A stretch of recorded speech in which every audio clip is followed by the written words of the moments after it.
Hello. This week's article is titled Massive. On Christmas Day in 1976, I was having a pleasant dinner with my wife and my parents. The phone in the kitchen rang. It was my boss at a new job I was starting in a few days. My love of architecture pulled me towards the properties designed by Rudolf Schindler, Richard Neutra, and in this case, John Portman.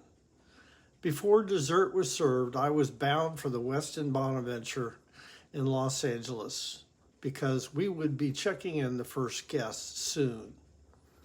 At 1,496 rooms, this property occupies an entire city block in downtown LA. There's a 10-story mall in the lobby, numerous restaurants, and too many bars to count.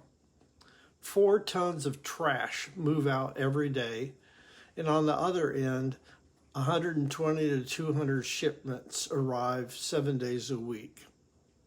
When the 15,000 brass room keys were delivered to the front desk, they weighed over a ton and had to be brought up with a pallet jack.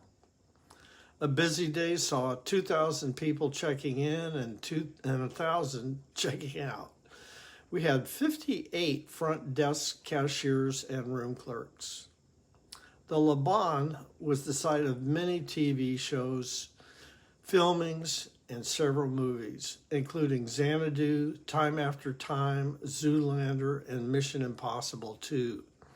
In the early days, it was one of the most photographed buildings in the world and the backdrop for too many advertisements to mention. At that front desk, I met Will Gere, Muhammad Ali, and Dr. J. But my favorites were the city kooks. One of the first attempts at checking in was a barefoot fellow wearing a leopard skin kilt and carrying a guitar case for luggage. One general manager, on his last day, was chased around the jogging track by a full costume, real-bladed samurai warrior yelling at him in Japanese. The elevator started at a comfortable spot in the lobby, but quickly shot through the mall skylight and hung on the outside of the next 25 stories. We once got a call that a height-fearing woman was hugging a foyer ashtray on the 31st floor, where she had crawled out from the elevator.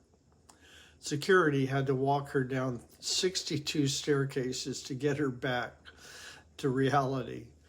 With 1,200 employees, there was drama beyond the norm, and it was not unusual to find a staff member wandering around lost, unable to find a workspace deep in the hotel. Yet, when it came time to serve the clients, each of us had to pretend the guest standing in front of us was the only one in the world that mattered.